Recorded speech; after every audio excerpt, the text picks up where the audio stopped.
నువ్వు అనుకుంటావు దేవుడికి ఇష్టంగా నేను లేను, అవన్నీ తప్పులు కాదు, నువ్వు పాపాలు చేస్తే పాపం కాదు. ఆయన చెప్పింది వినకపోవటం మహాపాపం. ఇప్పుడు స్టార్ట్ అవుతుంది. హలో, నువ్వు చేసే చిన్న చిన్న ఆయనకి తెలుసు, కానీ ఆయన్ని వినకపోవటం నువ్వెంత పెద్ద ఉపద్రవంలో పట్టమో చూసుకో. అది నిజం. నీకు సత్యం తెలిసి ఉన్నవాడు ఉండి అతన్ని వాడుకోలేకపోవటం నువ్వు ఓడిపోతున్నావు. అతనికి వ్యతిరేకంగా వెళ్ళటం వల్ల నువ్వు ఓడిపోతున్నావు. మీకు నేను అన్నింది అర్థమైందా? సో హోలీ స్పిరిట్ ఏం చేస్తాడు? చాలా టైం అయిపోయింది, ఇక్కడ వరకే ఎక్కిద్ది. దీని తర్వాత గుర్తుపెట్టుకోండి. సో పరిశుద్ధాత్మ మీ లోపలికి వచ్చిన తర్వాత నీ పాపము ఆయన పాపం. ఓ దేవా, నాకు నీ పాపాలు ఇస్తున్నారు, మంచి చివరికి అతి చేయొద్దు. ఆయన వచ్చిందే నీ తీసుకోవడం. తండ్రి, నావన్నీ నీవే. నువ్వు ఆయనకి నీ వీక్నెసెస్ ఇవ్వనందుకే నువ్వు గెలవట్లా. So you have to commit your life to the spirit. ఆయన మనసుకి, ఆయన ఇష్టానికి నిన్ను నువ్వు సమ్మతించుకోవాలి. అర్థమవుతుందా? ఓకే ప్రభా, ఏం చెప్తాను, నువ్వేం చెప్తే నేను చేస్తా. సో యేసు ప్రభు మీ ఎడల కరుణ చూపించుచున్నాడు.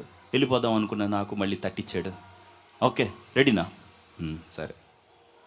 అబ్రహాం, ఓకే, అబ్రహామా, నీకు ఒక్కడే అయిన నీ కుమారుని తీసుకొచ్చి నేను చూపించబో పర్వతంలో బలిగా అర్పించమన్నాడు. అబ్రహాం, ఓ నో, నాకు ఒక్కడే, వీణ్ చంపేయాలా. పరిశుద్ధాత్మ వచ్చి నెత్తి మీద ఒకటి. ఓ, రిజల్ట్ చూడకూడదు. ఓకే, ఎక్కడుంది ప్రాబ్లం? ఎక్కడుంది? నాలో. అర్థమవుతుందా? సో అబ్రహాము, అరే ఏందబ్బా నేను ఇంత ఫన్నీగా ఉన్నాను, నేను అసలు అనుకోలేదే. నా శరీరంలో ఉన్న కొడుకుని ఇమ్మంటున్నాడు ఆ దేవుడు, వాణ్ణి కాదు. నా శరీరం అనే కొడుకుని ఇమ్మంటున్నాడు ఆ దేవుడు, వాణ్ణి కాదు.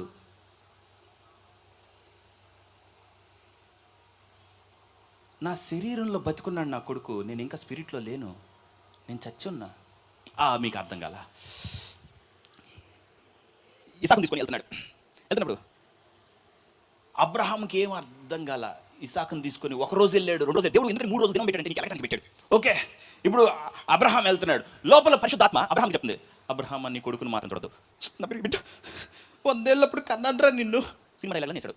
ఒక రోజు అయిపోయింది, 2వ రోజు మారింది. దేవుడు మార్చుకుంటాడు, దేవుడు కోసం ప్రార్థన చేశాడు, నువ్వు మారని. దేవుడు అన్నాడు, నువ్వు మారాలన్నాడు. ఓ ఎలా ప్రభా.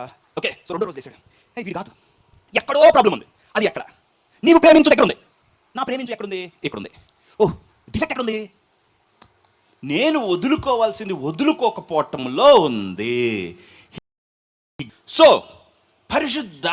అప్పుడు అబ్రహాం 3వ రోజుకి వచ్చేటప్పటికల్లా షాక్ అయిపోయాడు, వెలిగిపోయి కొండెక్కుతున్నారు, మీరు ఇక్కడే ఉండండి, మేము వెళ్ళి వస్తామన్నాడు. వెలిగిపోయింది అబ్రహాంకి. కొడుకు ఎలగల, తండ్రి కర్రలో నిప్పు అవన్నీ ఉన్నాయి కానీ కట్టెలో నిప్పు, గొర్రెపిల్ల ఏది అన్నాడు. అప్పుడు అన్నాడు, నా కుమారుడా, పాపంలో నుండి బయటికి రావటానికి నేనేం చేయకూడదురా, నా శరీరాన్ని దేవుడే చూసుకుంటాడురా, నీకు తెలియాలి. గొర్రెపిల్లని దేవుడే తొక్కుంటాడు, నా గొర్రెపిల్లని ఆయనకి ఇచ్చేయాలి. నా శరీరంలో ఉన్న ప్రేమని ఆయనకి ఇస్తే గొర్రెపిల్ల అతను చూసుకుంటాడు.